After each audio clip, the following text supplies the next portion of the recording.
वैसे तो भगवान से बड़ा कुछ नहीं होता है। I mean, जिसे भगवान मान लिया जाए फिर उसमें कमियां निकालना, विच मीन्स कि भाई उसे नास्तिक टाइप में नाम देके फिर गिर आते हैं 50 लोग। लेकिन एज ए कमीना पर्सन मैं जो है कुछ भगवानों पर भी संदेह करता हूँ। और यहाँ पर गॉड की बात नहीं हो रही है, हम बात कर रहे हैं भगवान कही जाने वाली इंडस्ट्री के बारे में। I mean, हमारी सो कॉल्ड सदर्न इंडस्ट्री, जिसे हमारे कुछ सो कॉल्ड लोगों ने जो है भगवान का दर्जा दिया है। I mean, कि वहाँ पर जो भी होता है वो सिर्फ प्रभु की कृपा ही है। वो इंडस्ट्री कुछ भी करे तो वो क्रिंज नहीं लगता है, बल्कि कृपा ही बरसती है। एज लाइक मॉर्टिन और कब्जा जैसी पिक्चर है। इवन की हमारी देवरा भी लोगों को मास्टरपीस लगती है। एंड भगवान के आदेशों को भी हम समझते हैं। एज लाइक कि देवरा के एक्टर जूनियर NTR साहब ने कहा कि भाई देखो भगवान हम हैं तो इसलिए हम पे संदेह तुम क्यों ही कर रहे हो, क्यों ही तुम हमारी फिल्मों के रिव्यूज देखने जाते हो। ये रिव्यूज वगैरह सब फालतू की चीजें हैं, सीधा पिक्चर देखो जाके। फिर पिक्चर में तुम्हें दिखाई जाएगी ऐसी दर्दनाक कहानी जिसे देख के तुम्हारा मन करेगा कि थिएटर में हिस्सा लो। तो इस भगवान कही जाने वाली इंडस्ट्री को वैसे तो कुछ हमारे चाचा चौधरी ने जो है घोषित कर रखा है कि दिस इज द इंडस्ट्री जिसके मुकाबले कोई है नहीं, आसपास टीके का बिना हिस्सा। लेकिन हम क्योंकि तुच्छ मनुष्य हैं तो हम आज इसका कंपैरिजन करने वाले हैं और क्या जानने वाले हैं कि क्या ये इंडस्ट्री सच में भगवान के लेवल में है। I mean, ये बॉलीवुड से बहुत आगे निकल चुकी है या फिर रियलिटी कुछ और है। क्या ये इंडस्ट्री सच में बॉलीवुड से बेटर है या बनाने की जबरदस्ती कोशिश कर रहे हैं लाला। देखो जब बॉलीवुड और साउथ के बीच में कंपैरिजन आता है तो जो साउथ इंडस्ट्री के एकदम कट्टा वाला ऐसा डाई हार्ड फैंस हैं जिनको लगता है कि ये इंडस्ट्री भाई भगवान कोई गलती नहीं, तुम बता ही चुका हूँ बार बार रिपीटेड ही क्या करना है। तो उन लोगों के हमेशा से आर्ग्यूमेंट्स होते हैं कि बॉलीवुड जो है साउथ इंडस्ट्री के आसपास भी नहीं टिक सकता है। और उसका रीजन है कि बॉलीवुड रीमेक्स करता है, बॉलीवुड के पास कंटेंट ओरिएंटल फिल्म्स नहीं है। एज लाइक कि साउथ इंडस्ट्री की बात करो, बताओ साउथ इंडस्ट्री में क्या है तो लोग गिना देंगे महाराजा है, बहुत सारी ऐसी फिल्में गिना देंगे, बाहुबली जैसी one of the best film, कि भाई ऐसा बॉलीवुड सिनेमा बना ही नहीं सकता है। बट ये सिर्फ कहने में ही अच्छा लगता है। क्या सच में बॉलीवुड के पास कंटेंट नहीं है या एक्चुअली में साउथ इंडस्ट्री एक ही टाइप के कंटेंट में अटकी है जिसके कारण लोगों को लगता है कि बॉलीवुड से कहीं ऊपर निकल चुकी है ये इंडस्ट्री। ये पॉइंट तुम्हें नहीं समझ में आया तो मैं बात कर रहा हूँ कंटेंट वैरायटी के बारे में। एज लाइक कि साउथ की जितनी भी तुम्हें टॉप फिल्में मिलेंगी जो कि हिंदी मार्केट में काफी ज्यादा फेमस हैं, उनमें तुम कुछ चीजें नोटिस कर सकते हो। उनके जॉनरा, स्पेशली एक्शन जॉनरा जो कि साउथ का काफी फेमस जॉनरा है।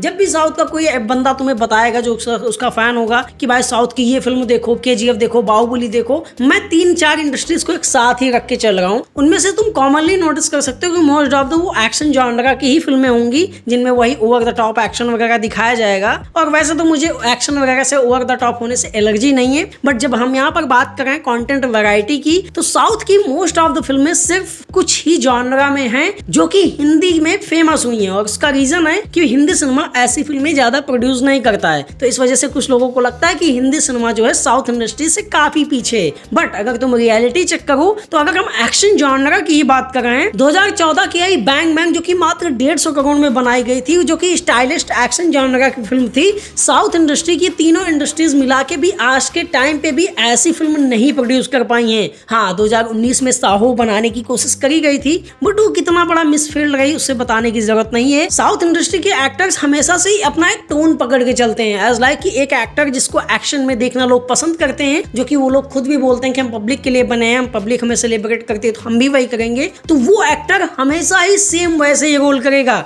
एज लाइक कि रजनीकांत साहब को ले लो जो कि काफी ज्यादा एज में आ चुके हैं। इवन कि अभी हम चिरंजीवी गारू की बात करें तो आज भी एक्शन और मासी जॉनरा की फिल्में कर रहे हैं, जो कि इस एज टाइम पीरियड में आ चुके हैं। वो अपने कंफर्ट जोन से कभी बाहर नहीं निकलना चाहते हैं। एंड वहीं अगर बॉलीवुड के तुम उन टॉप टायर एक्टर्स की बात करो, जैसे कि मैं आमिर खान को ले लूं, दंगल फिल्म के लिए जो कि उन्होंने 50 साल की उम्र में करी थी, पहले वेट घटाते हैं वो बढ़ाते हैं। हर एक्टर की तुमको एक वैरायटी देखने को मिलेगी। अभी हाल ही में महेश बाबू का एक स्टेटमेंट आया था कि Bollywood can't afford me, but actually में सवाल ये कि बॉलीवुड तुम्हें अफोर्ड करेगा ही क्यों? तुम सिंगल एक्सप्रेशन में पूरी पिक्चर को खत्म कर दोगे। एंड यहाँ पर एक एक्टर जो है अपने फैट को बढ़ाएगा, फिर घटाएगा, फिर बढ़ाएगा, सिर्फ एक फिल्म के लिए। ये सारी बातें सुन के बहुत सारे लोग ऑफेंड हो जाएंगे एंड बोलेंगे भाई इतनी तारीफ तुम बॉलीवुड की कर रहे हो तो मुझे ये बताओ कि महाराजा, रसासन जैसी फिल्में कब बनाएगा बॉलीवुड? मेरी जान वो ऑलरेडी बना चुका है। अंधाधुंध, कहानी, ये 2 फिल्में फेंक के मारूंगा तो ढेर सारी अच्छी जो है थ्रिलर फिल्में साइड में बैठ जाएंगी। साउथ एंड बॉलीवुड की जंग में साउथ इंडस्ट्री को लोग ज्यादा अच्छा इसलिए मानते हैं क्योंकि साउथ इंडस्ट्री अभी एक्सपोज बहुत कम हुआ है। एज लाइक कि भी मार्टिन जैसी उनकी घटिया फिल्में आना चालू हुई हैं तो देर धीरे धीरे लोगों को पता ही चल जाएगा कि हर इंडस्ट्री में लूप होल्स होते हैं।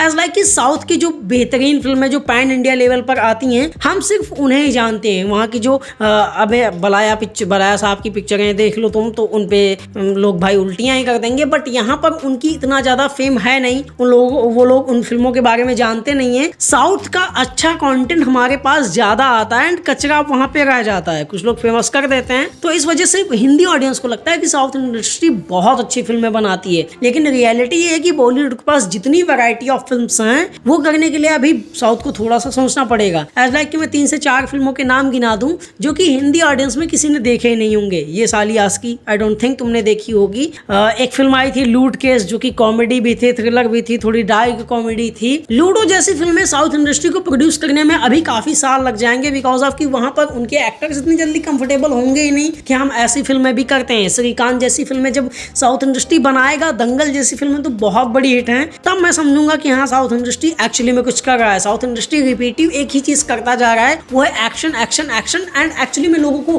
गूज़बम्प्स आते जा रहे हैं। हाँ, मैं हर एक बंदे को टारगेट नहीं कर रहा हूँ, कुछ डायरेक्टर्स ऐसे हैं जो कि लगातार एक्सपेरिमेंट कर रहे हैं साउथ इंडस्ट्री के अंदर, बट वो भी अपनी लिमिटेशंस एंड एक्टर की वैल्यू को नजर में रखते हुए। एज लाइक कि कल के 2898 AD तुमने देखी होगी। हाँ, the film is good, but वहां पर भी कुछ जगह पर हमें काफी बड़े लेवल का हीरोइज्म दिखाया जाता है। एंड RRR और राजमौली साहब के बारे में तो बात ही नहीं करनी है कि किस तरह से उनकी फिल्में सिर्फ और सिर्फ हीरोइज्म को सपोर्ट करती हैं या फिर उन्हें ही सेलिब्रेट करती हैं। एंड हमारे बॉलीवुड के अंदर चीजें ये हैं कि एक्टर अगर चाह रहा है या फिर उसकी स्क्रिप्ट की डिमांड है कि भाई नॉर्मल सी स्टोरी है, एक्टर को कमजोर दिखाना है, तो बंदा फिर वो बिल्कुल एक्शन नहीं करेगा, वो अपने आप को हीरो प्रेजेंट ही नहीं करेगा। एंड साउथ में अभी ये चीजें हैं जो कि आई डोंट थिंक कि वो लोग इतने कंफर्टेबल हैं ये सब चीजें करने में। इतनी सारी बातें बताने के बाद शायद तुम्हें समझ में आ गया होगा कि साउथ और बॉलीवुड की जो लड़ाई है कि बेस्ट कौन है या फिर साउथ ज्यादा बेटर है, तो उसमें एक्चुअली में असल कहानी क्या है। कुछ लोग जो है एकदम से